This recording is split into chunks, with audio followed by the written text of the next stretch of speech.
Pas gue beres mandi, gue keluar kamar mandi kan ngebelakangin WC nih. Iya. Nenek-nenek berdiri belakang gue. Indah.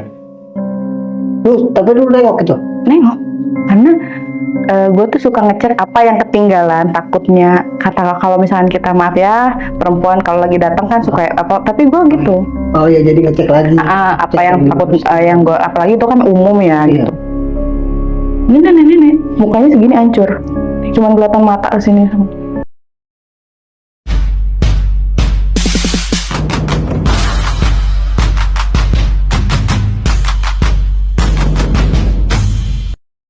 Halo guys, assalamualaikum warahmatullahi wabarakatuh. Kembali lagi di channel pesan terakhir bersama saya Bang Rama. Oke, di episode kali ini kita kedatangan seorang narasumber di mana beliau ini pernah diganggu oleh makhluk-makhluk halus atau makhluk-makhluk astral.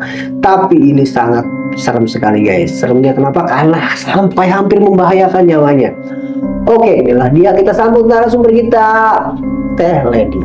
Oke. Halo. Teh Lady, gimana kabarnya? Alhamdulillah baik. Bukan apa sekarang? Nggak ada kesibukan sih di rumah. Ada kesibukan, asik, udah senang hidupnya. Alhamdulillah. Jadi kita langsung aja ya. Oke. Aja ke topiknya. Boleh. Jadi ini punya kisah-kisah mistis di mana waktu itu pernah dapat teror. Iya. Saat waktu itu lagi ngekos di salah satu kota Betul. Gimana tuh cerita lengkapnya gimana?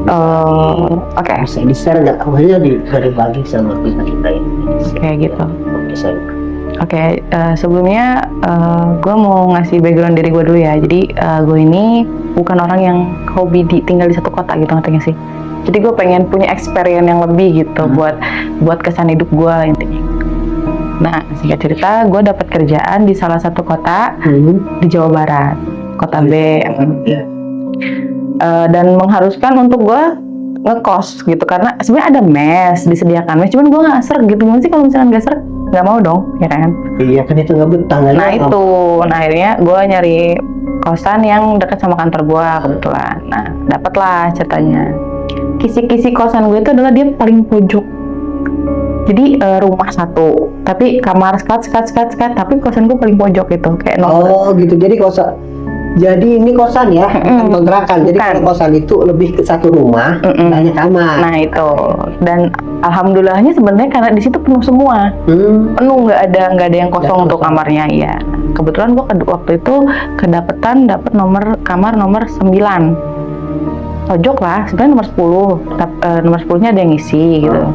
Gue dapet nomor 9, jadi tuker kamar lah gitu. Jadi yang tadi yang ngisi kamar 9, yang kosong tuh kamar nomor 10. Tapi yang 9 ini minta ke pojok, jadi gue yang di kamar 9 ini.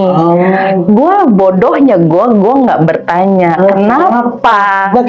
Nah itu kenapa sampai minta tuker. Ya udah pikir gue, kalau di pojok tuh takutnya pinggirannya bocor kan, pikir gue. Oke nggak apa-apa kak, kita tuker lah gitu ya kan. Gue cuma bawa badan kan. Sendirian tuh? Sendiri. Temen gue waktu itu minta ikut, tapi gue nggak ini, karena gue lebih suka apa ya, di kamar tuh sendiri gitu, nggak rame-rame. Oh, privasi ya? Iya, privasi kalau gue mah. Gue juga pernah ngalamin sih, kalau banyak orang tuh nggak asik. Nah itu. Nah terus akhirnya hari pertama sampai hari ke-10 aman. Oh, nggak ada gangguan apa, karena kan gue middle kerjanya dari jam 9 pagi sampai jam 9 malam gitu aja terus. Nah satu ketika pas di hari ke-11 gue ngekos ini, gue diharuskan balik jam 11 karena gue piket. Jadi toko itu gue yang bersihin gitu. Gue balik jam 11 ya kan. Awalnya gue pikir aman-aman aja, karena kan harus naik tangga nih kosan gue. Tangganya tangga yang ngelingkir, tau gak sih lu? Oh iya. Tangga, kalau kata gue tangga ular gitu kan, jadi gitu. Nah pas gue naik ke tangga itu kan otomatis kepala kita nih yang nongol duluan ya kan. Gue tuh ngeliat ada orang ya pakai daster ya, bukan baju kayak kunti biasa gitu, enggak, daster, rambutnya digerai gitu. Terus dia ngebelakangin gue gitu. Ya gue jojong karena gue positive thinking, penghuni kosan, karena di kosan gue itu toiletnya kan di luar, memang WC-nya di luar, 2 gitu, 2. Nah dia tuh ngadepnya ke si pintu toilet itu. Oh. Karena begitu naik toilet dulu baru kamar lorong banyak. Oh gitu. Oh, berarti lu keluar berarti dia pada kesini dong. Ini gue di sini, dia di sini, Iya. ya gitu, belakangin gitu. Terus gue nyapa dong, karena takut disangka sombong apa gimana. Misi Mbak. Terus dia gini dong, dia ngerespon iya gitu. Sekarang gini logikanya, itu pintu kamar mandi, pintu toilet dua-duanya kebuka. Kenapa dia nggak masuk kalau memang dia mau ke toilet? Nah, iya. Ya kan, terus udah tuh gue jojong, gue masuk ke kamar, gue tutup pintu kamar. Gue mikirnya gini, kamar gue itu rapih, gue pergi kamar dalam keadaan rapih. Tiba-tiba si spraynya itu udah nggak pada tempatnya. Bantal di bawah, spray di mana ada berantakan. Iya, udah ada yang berantakin gitu. Terus gue mikir apa kucing gitu kan, tapi nggak mungkin. Akhirnya gue lapor lah ke bapak kos. Kata bapak kosnya, coba Neng, pintunya dikunci ganda. Katanya tuh dia nanya ada yang hilang nggak ada yang hilang karena memang barang yang berharga gue bawa semua kan gitu. Oh jadi saat itu berpikir itu ada orang masuk. Nah itu Mau nyuri lah. iya betul. Sekarang gini, kosan itu murah. Kenapa gue mikirnya oke, kita pakai kunci ganda aja, karena di tahun 2015 harga kosan di kota besar itu kalau 500 masih terjangkau. Itu 500 sepetak kayak gini lah, sepetak gitu. Tapi memang toilet di luar gitu. Akhirnya tidurlah gue ya kan, beberes diri gue. Nah kan gue kamar mandi, orang yang tadi tuh nggak ada, yang cewek pakai daster itu udah nggak ada. Terus gue akhirnya beresin kamar, gue tidur. Nah pas tidur ini gue tarik-tarikan selimut. Tapi itu posisi lu maksudnya gini loh. Lu emang udah tidur dulu. Maksudnya kan gini kan, ada orang yang baru mau tidur, ada orang yang udah lelap. Nah gue udah tidur gitu loh. Gue tuh tipe orang yang kalau di tempat itu tuh nggak langsung bisa tidur. Jadi kayak gue harus scroll dulu media sosial, atau gue harus baca apa dulu lah yang sepikiran. Pokoknya gue harus nyari biar pikiran gue ini capek gitu loh. Padahal di tempat kerja juga udah capek kan harusnya gitu. Nah terus tuh gue kan tidur orangnya ke selimut. Jadi mau pakai kipas angin, mau pakai kipas AC, pakai AC, pakai kipas, itu gue tetap harus pakai selimut gitu kan. Gue narik, kayak ditarik lagi gitu, ngerti gak sih?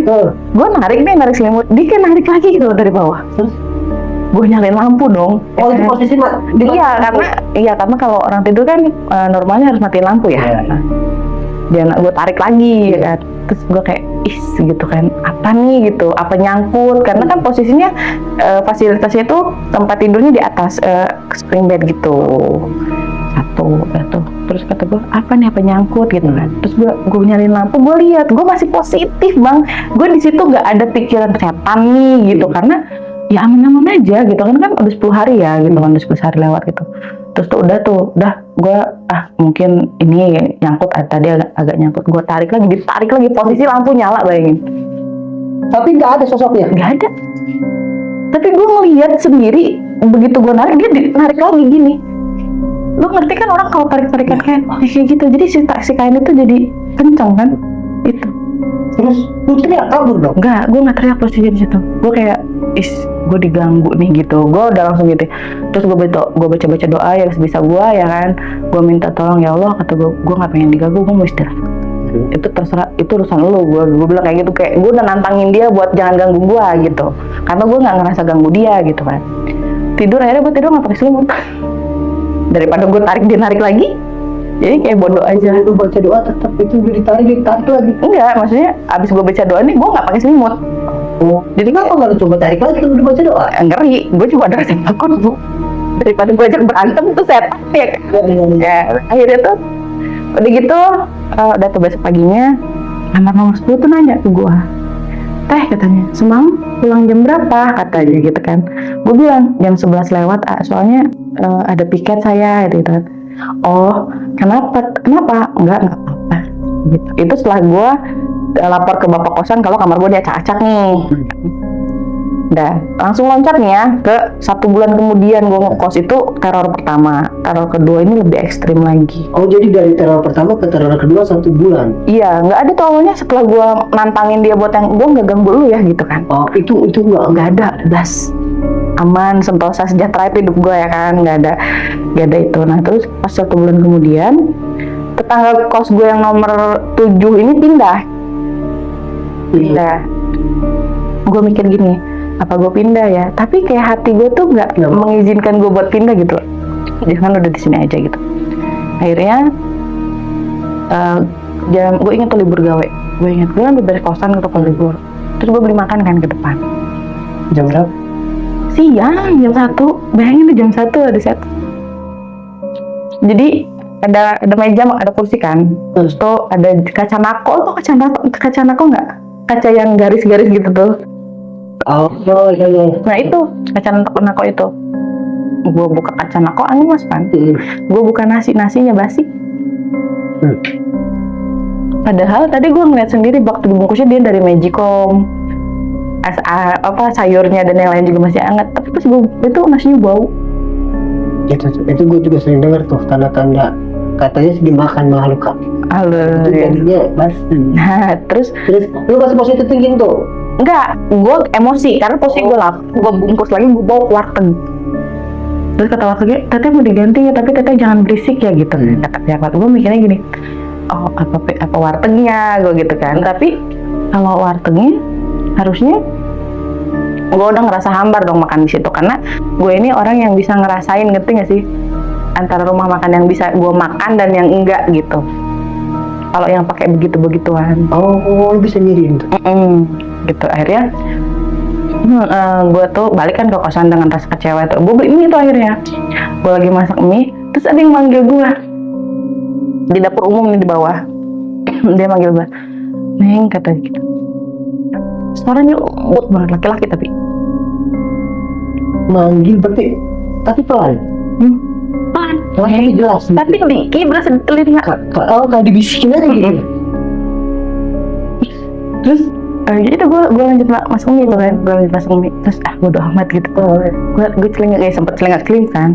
Terus lagi kayak ada yang niup gitu kuping gue. Enggak langsung, astagfirullah, gue pengen buru-buru aja nih kan. Akhirnya gue beres, gue bawa ke atas ke kamar itu. Gue naruh air putih. Gini, kalau posisi kita makan kan normal gini ya. Ini mangkok, ini air. Iya. Air gue ngegeser jauh. Itu gue padahal cuma balik badan ngambil kerupuk.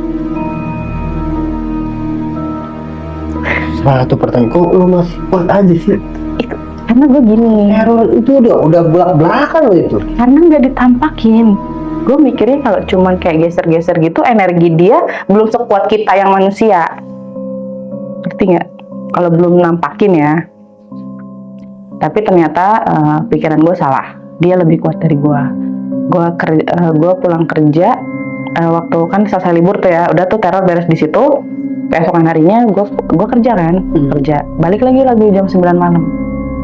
Tangga segitu kokohnya digoyang, lo bayangin. Astagfirullahaladzim. Lagi naik gue. Digoyang gitu. Gue mikirnya gempa nih ya kan.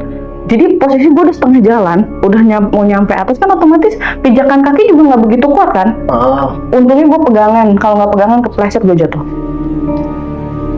Dan gue yakin yang ngelakuin itu bukan orang, karena posisinya gue masuk kan biasanya ada pemuda kampung gitu ya di gardu. Jadi kan depan kosan gue tuh ada gardu gitu. Gue teriak, terus pemuda kampung pada datang. Kenapa teh? Terus gue bilang, ini gempa apa saya yang pusing ya, kata gitu. Tangganya kayak ada yang ngegolong itu, ya Allah kuat banget. Itu gue yakinnya kalau dia mau nyelakain gue. Entah dianya marah karena gue tantang untuk jangan ganggu gue, malah makin diganggu gue ya kan. Dah tuh, itu teror yang ekstrim yang pertama. Yang keduanya, pas gue beres mandi, gue keluar kamar mandi kan ngebelakangin WC nih. Iya. Nenek-nenek berdiri belakang gue. Indah. Tapi lu nengok itu? Nengok, karena gue tuh suka ngecek apa yang ketinggalan. Takutnya kalau misalkan kita, maaf ya, perempuan kalau lagi datang kan suka apa. Tapi gue gitu. Oh ya, jadi ngecek lagi. Apa yang takut yang gue, apalagi itu kan umum ya gitu. Ini nenek-nenek, mukanya segini hancur, cuman kelihatan mata kesini. Nanti lu setengah indigo, kadang-kadang suka lihat begitu kan? Kalau dibilang indigo enggak gini, kalau indigo kan orangnya kayak di sini nih, kita nih ngobrol, gue bisa lihat nih di sebelah lu apa gitu kan, itu kan indigo termasuk. Kalau gue enggak, itu bener-bener diganggu, bener-bener teror gitu ya? Teror, iya. Sininya hancur nih. Enggak, setelah lu mengalami segitu banyak, gue enggak pindah gue. Enggak, iya, pertama lu enggak pindah ya. Yang kedua, ini kan kosan penuh nih. Emang kan nggak saling ngobrol, sharing. Saya juga pernah diganggu gini-gini. Enggak, karena gini, mayoritas yang ngekos di situ tuh pekerja. Kalaupun ada suami istri, itu mereka pasti suami istri kerja. Jadi mereka pergi pagi tuh, gue berangkat siang karena gue belum bangun. Gue bangunnya siang gitu tuh. Oh, jadi mereka udah nggak ada, lu sendirian. Iya, kayak gitu. Terus mereka pulang udah pada istirahat, gue baru balik gitu. Kan middle gue kerjanya jam 9 pagi sampai jam 9 malam. Iya. Jadi momen-momen sepi itu lah Tuh, lagi sendirian lagi bangun. Diganggu lah makhluk kayak gitu. Iya, kayak gitu. Kadang baju-baju gue udah tertata rapi di, bukan lemari ya, jatuhnya kayak kabinet biasa gitu, tapi bukan lemari gitu tuh. Tapi pernah nggak lu cerita ke bapak kos kah atau ke Pernah. Ini lu pasti bakal kesel kalau lu jadi gue ya. Gue ceritakan ke bapak kos, Pak, saya kemarin lagi mandi, kata gue. Terus saya kan mau bersih yang tadi takut ada yang ketinggalan gitu kan. Terus gue bilang, terus ada nenek-nenek mukanya segini tuh hancur, atasnya biasa, kata gue. Itu gue shock.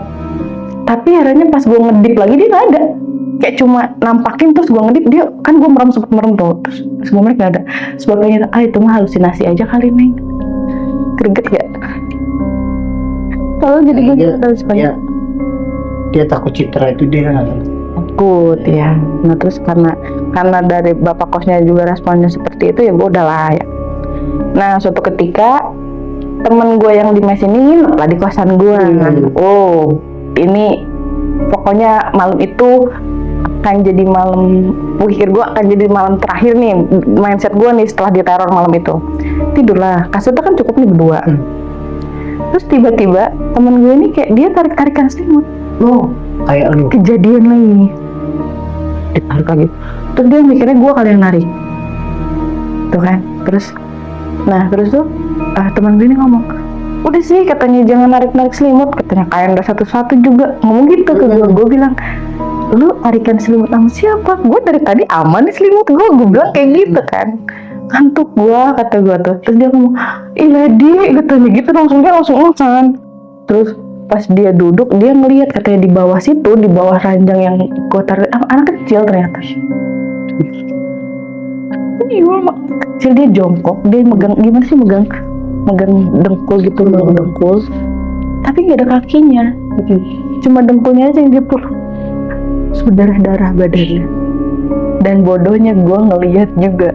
Lu ngeliat juga? Iya. Akhirnya lu tahu sosok yang narik-narik. Nah itu. Terus gue langsung beresin HP, beresin yang sebisa gue bawa keluar gue dari situ. Gue kabur gue ngeliat, karena malah sosok anak kecil itu yang bikin gue takut dibandingin nenek-nenek yang kemarin yang kata gue bawahnya hancur, ini yang nggak ada mulut sama ininya. Kenapa itu? Nggak ngerti, karena gue nggak bisa ngeliat darah sebenarnya. Sebenarnya nenek-nenek juga bukan berdarah ya, kayak cuma rusak aja gitu. Tapi kalau ini darah. Akhirnya gue teriak, kosan tuh udah keluar semua. Ada apa? Enggak, gue nggak sempet ngejelasin. Pokoknya gue tutup pintu tanpa dikunci. Yang penting HP sama tas gue aman. Gue ke mes. Terus di mes itu gue sampai gimana sih ngos-ngosan kan. Nah akhirnya ada nih satu atasan gue, kita sebutlah namanya Pak Wahyu. Pak Wahyu ini orang bisa ternyata. Dia bilang gini, kamu tuh dibilang wangi enggak, tapi hawa badan kamu tuh nantang. Bikin penasaran banget.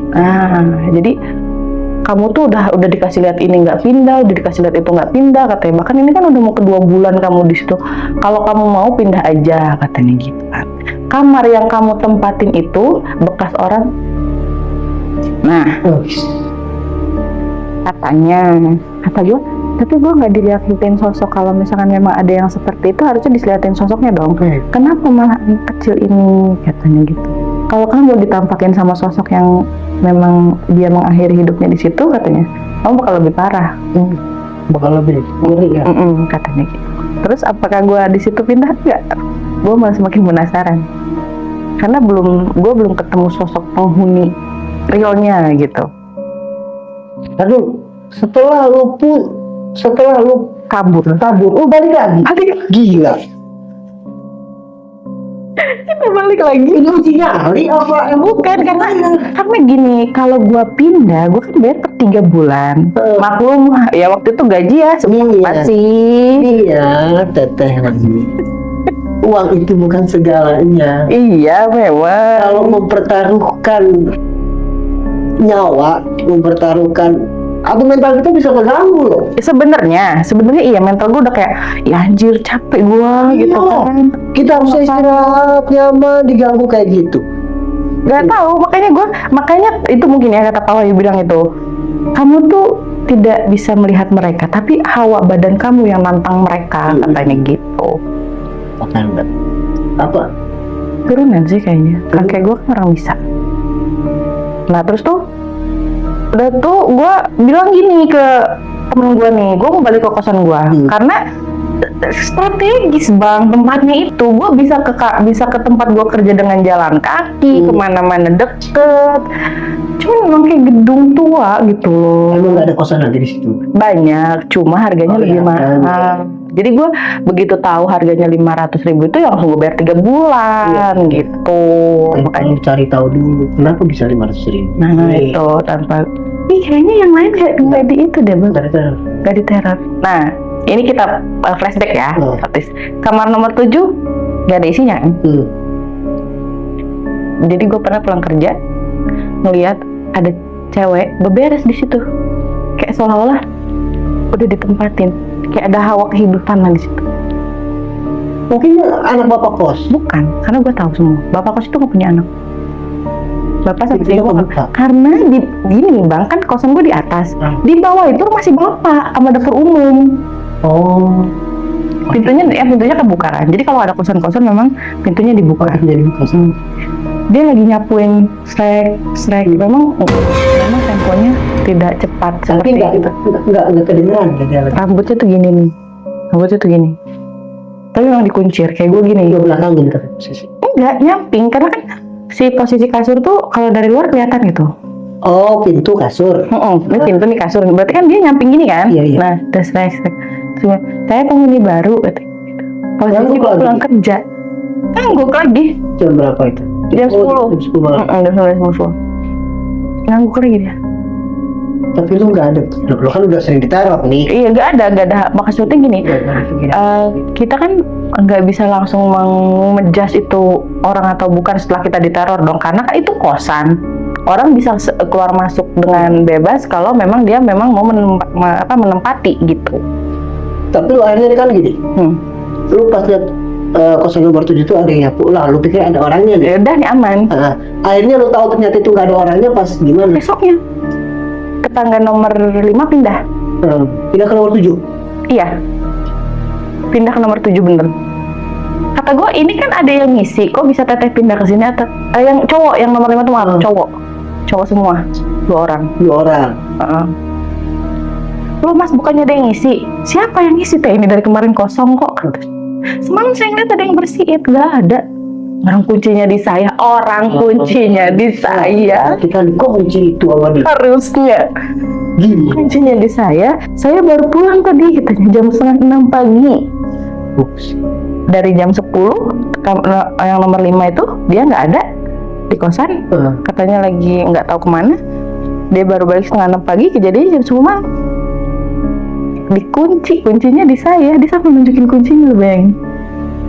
Nggak nge-freeze gimana gue. Terus dia sendiri ya pas gue ngedekan lu cerita nih. Ada yang bersihin, terus dia ngomong, terus dia gimana? oh teteh mah halu aja, karena memang yang namanya laki-laki kan kadang kita bercerita seperti ini tuh tidak sepenuhnya orang percaya kalau mereka tidak mengalami. Itu ini pengalaman pribadi gua. Udah beres. Nah singkat cerita, memang teror-teror kayak gitu lagi lah ya, yang anak kecil itu masih sering nampakin, tapi gue udah kayak gue capek lah gitu, maksudnya bodo amat gitu ya kan, mau beresin dulu sisa ini kosan, karena jatuhnya nanti duit nggak akan kembali, gue akan kasbon lagi untuk cari kosan baru, jadi gitu ya. Nanti pengeluaran banyak. Tadi gue nelfon nih ke bokap gue bilang, Pak diteror gini, atau gue ceritain, udah teh kalau sebelum tidur beli garam kasar, gue turutin, terus garamnya itu ngegunduk jadi satu. Segitu udah disebar. Iya kan gue sebar nih. Terus ngeguduk jadi satu di bawah kasur. Kalau nginjak itu ke bawah. Nggak horor gimana itu kasar? Nah, akhirnya Enggak, lu pernah coba diajiin gak di situ? iya, gue sholat ngaji biasa. Ya kalau pas sholat pas ngaji udah awalnya biasa aja, nggak ada hawa-hawa gimana. Oh, mungkin saat pas ngaji dia kabur dulu ya. Mungkin. Nanti balik lagi. Iya. Akhirnya pas dekat-dekat mau beres kontrakan itu beres, ada nih yang mungkin bukan gua doang, temen gua sama tetangga kosan gua yang nomor 10 itu. Jadi sampai ngegedornya pun sampai hampir semua orang denger. Jendela kamar di kaca aku tuh digedor bau. Jadi kayak seolah-olah mau nandain kalau dia ini entah marah entah apa gitu. Itu di kosan nomor 10 itu? Di kosan gua, nomor 9. Terornya di kosan lu aja?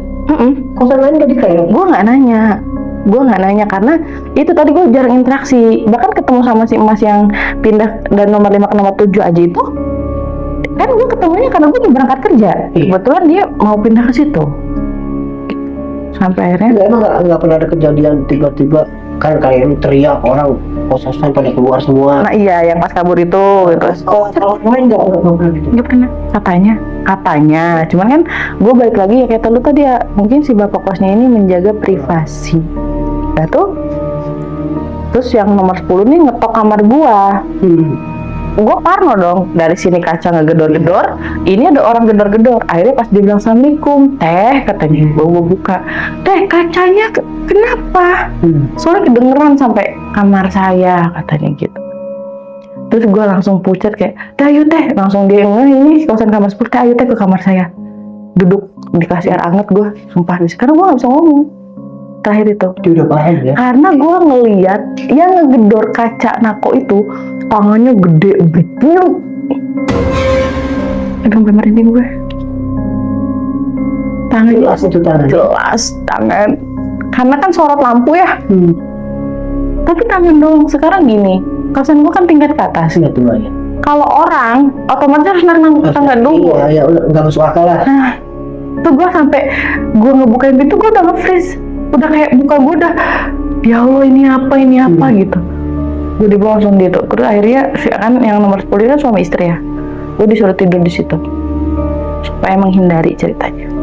Tapi tidak bisa dihindari memang. Tapi maksudnya pas lu. Tapi lu jadi nginep di situ kan? Nginep. Emang setelah menginap itu dia nggak cerita. Saya juga pindah karena ini. Nah, pas plot twistnya adalah setiap kali gua diteror, sebenarnya dia tahu, tapi dia nggak berani ngomong atau nengahin karena ya itu tadi balik lagi mungkin nggak mau penghuni lain terpengaruh. Makanya that's why gue tahu dari situ kenapa dia pindah dari nomor 9 ke nomor 10 itu. Berarti emang kamarnya bermasalah. Iya, kamarnya kayaknya yang bermasalah. Iya kan tadi gue bilang, Pak Wahyu aja bilang kalau itu kamar itu bekas orang mengakhiri dirinya sendiri. Harusnya memang lebih manusiawinya kamar itu ditutup aja. Harusnya nggak usah ditutup lah, dibersihkan lah maksudnya gitu kan. Emang gini sih, kadang-kadang ada juga loh tempat-tempat yang udah jadi tempat makhluk kayak gitu. Emang sengaja disegel akhirnya. Iya, tapi katanya juga nih, kata yang nomor 10 tuh ngomong gini katanya, saya diteror, tapi nggak cuma tarik-tarikan selimut aja, selebihnya kayak nenek-nenek atau teteh-teteh yang bersihin kamar atau itu nggak ada loh, sampai kaca digedor itu nggak ada. Berarti dia terornya apa doang? Ya cuma ditarik-tarik aja sih. Karena kan suaminya kadang shift malam kan. Pindah ke kamar 10 dia nggak ada tuh Oh, langsung. cuma karena tarik-tarikan aja. Itu juga ngeri juga ya sebenarnya. Tapi dia nggak ditampakin. Kalau gue pure ditampakin, Pak. Gue belum ditampakin akhirnya. Nah, yang tangan itu kan otomatis genderuwo dong. Iya. Itu gue pernah lihat juga sosoknya. Jadi kok banyak banget itu yang memang beda-beda ya? Iya.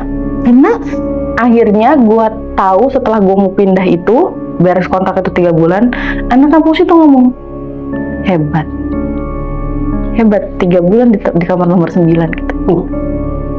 Berarti udah terkenal di situ. Memang, tapi kata gue, kenapa sih kalian nggak ngomong, jahat banget katanya. Terus dia ngomong, kita nggak tahu, maaf ya gue nggak mau sebutin juga kosannya di belah mana gangnya. Si bapak ini kan nggak punya anak, tapi kosannya selalu laku. Oh. Jadi selalu betah aja, biarpun ada ya itu, gue jadi kayak terhipnotis tuh gini loh bang. Gue mau pindah nih, gue udah tahu ada teror seperti itu, gue mau pindah, tapi kayak hati gue udah, gue nyaman di sini, gue nyaman gitu tuh, yang ngerti gak sih? Kalau gue sih dulu kepikirannya kayak gini, mungkin si bapak itu emang ada penariknya, ada penariknya. Cuma yang ngegangguin lu nggak mungkin penariknya, karena itu bertentangan gitu loh.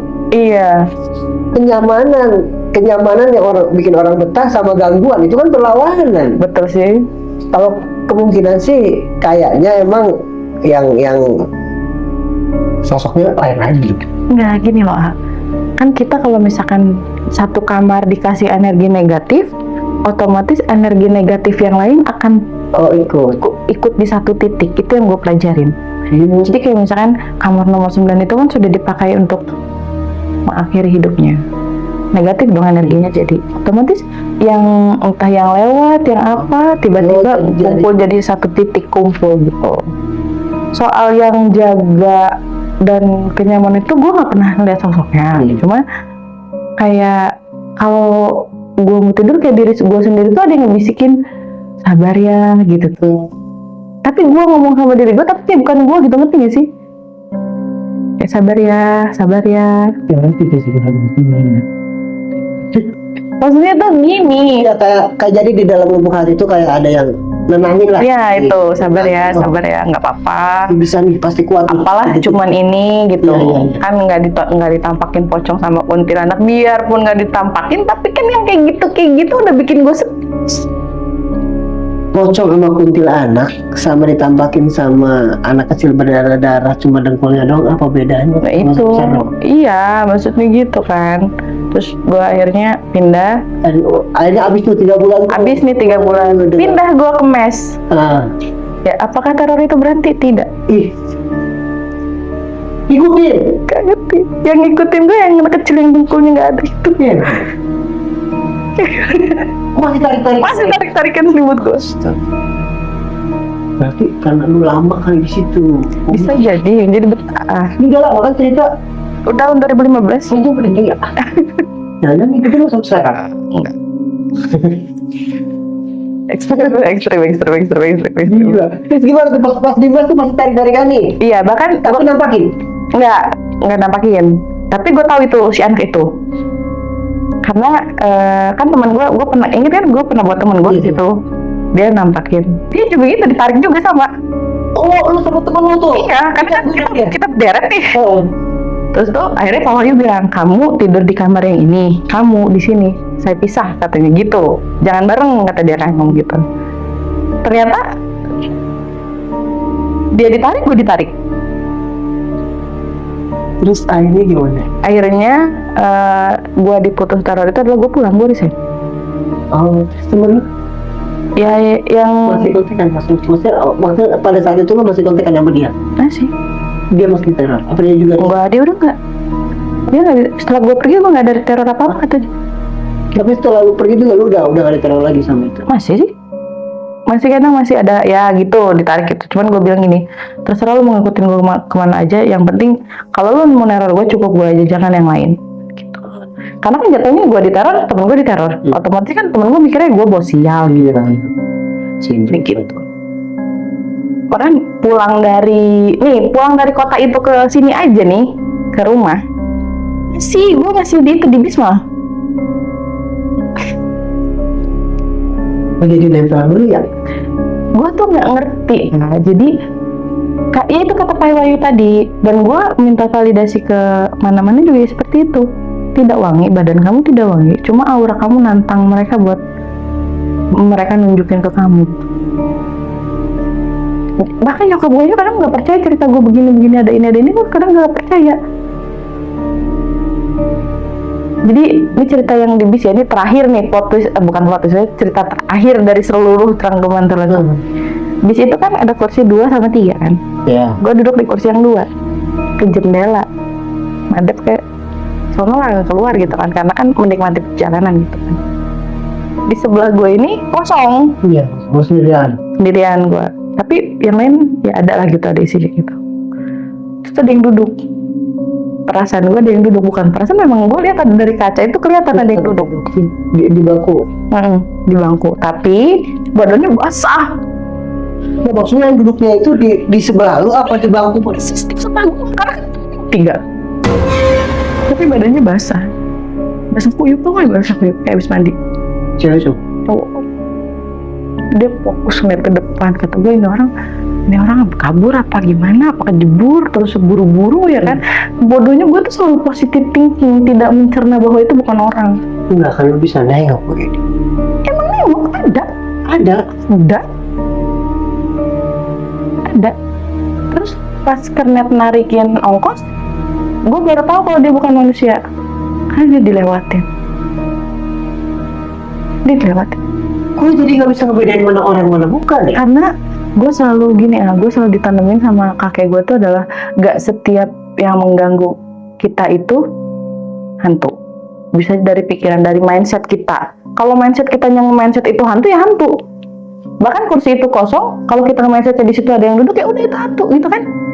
Gue nggak dikasih mindset begitu sama kakek gue. Makanya sebelum membuktikan, memvalidasi bahwa itu bukan manusia, kita harus punya pikiran yang positif dulu supaya kitanya nggak takut. Tapi kan tetap ujung-ujungnya tahu dia bukan manusia kan. Ngeri juga. Nah itu. Seperti kayak gue kemarin ada kan sebelum Tete kan gue podcast nih. Si bapak yang kemarin. Dia mah kan bisa lihat. Oh gitu. Dia bisa lihat karena dia udah dibuka dia. Jadi dia bisa lihat mana yang nggak bisa orang lain lihat lah. Nah, oke. Walaupun tidak mengganggu, walaupun cuma lewat, walaupun cuma jauh, dia kelihatan. Kalau itu kan berarti kan punya indra keenam ya, punya mata batin. Kalau gue enggak. Berarti lu emang sengaja mereka yang nampakin. Iya, memang sengaja gue yang diteror. Tapi semua itu putus waktu pas gue lahiran anak pertama. Oh, tapi setelah, maksudnya lu nikah nih? Pas lu nikah masih kadang-kadang nemu? Masih kadang. Jadi gue hamil, laki gue kerja. Terus di rumah itu kan gue gak suka tidur siang nih. Tidur siang gue tuh memang tidak di atas doang, di bawah doang. Jam 11 tuh gue tidur. Terus tuh kan laki gue nih biasa balik, kalau istirahat balik kerja, ngegedor pintu kan. Gue posisi perasaan gue tidur, tapi gue keluar ngebukain pintu, kayak erup nggak? Belum ketindihan. Apa ya, kayak kita tuh kayak disuruhin? Enggak, kayak gue tuh udah tidur nih, terus tiba-tiba ada yang duduk, terus gue bangun, tapi gue nggak bangun sebenarnya. Kayak arwahnya doang gitu? Iya, pokoknya gue tuh perasaan gue ngebuka pintu, terus yang masuk itu orang, tapi nggak ada mukanya. Besoknya gue sakit, demam. Oh, tapi kayak mimpi gitu? Kalau kata gue nggak mimpi, karena perasaan gue bangun dengan mata gue yang berat. Karena kan gimana sih, gue kan kalau orang hamil tuh gampang ngantuk ya. Dengan mata gue yang berat tuh kayak, perasaan pintu nggak dikunci, kenapa sih laki gue gedor-gedor? Gue udah teriak, kalau nggak dikunci, perasaan gue sambil merem. Tapi gue bangun, gue buka pintu, terus itu nggak ada mukanya, masuk itu. Terus gue langsung astagfirullahaladzim, tapi begitu gue teriak itu, gue udah melek, ngerti nggak sih? Lu di depan gitu apa di atas? Tempat tidur. Oh, antara sadar nggak sadar itu ya? Iya. Gue cerita nih ke laki gue, yang begini, terus dia bilang apa? Cerita kamu nggak nyambung deh. Karena itu, nggak setiap orang bisa menerima cerita kita dengan baik gitu. Makanya gue bersyukur nih pada podcast ini bisa menceritakan hal-hal banyak sebenarnya, hal mistis yang gue alamin. Nggak dulu aja, bahkan baru-baru ini juga ada, cuma ya nanti lah. Iya, next time kita mudah-mudahan dikasih sehat, dikasih waktu juga, kita bisa ketemu lagi, mulai bisa podcast lagi, bisa dengan cerita-cerita yang lebih ekstrim. Kalau bisa sih jangan lebih ekstrim ya. Segitu aja udah ekstrim. Maksudnya pasti kan orang kan mindsetnya gila 3 bulan ya kan. Makanya nyokap aja sampai udah tahu ada setannya bukannya pergi. Ya udah, untuk segmen kali ini cukup segitu aja. Ini udah Oke. cukup panjang ya kan, dan makasih banget buat Sampai sama-sama. ya. Mudah-mudahan kita panjang umur, bisa Amin. lagi, bisa ngisi podcast ini lagi. Amin. Cerita yang menarik, yang bisa menghibur, yang bisa jadi. Mudah-mudahan cerita ini tuh sebetulnya bisa ada manfaatnya. Iya. Kan bisa ada hikmah yang bisa kita petik sama kita dan juga untuk penonton yang memang. Oke, syukur, assalamualaikum warahmatullahi wabarakatuh. Assalamualaikum.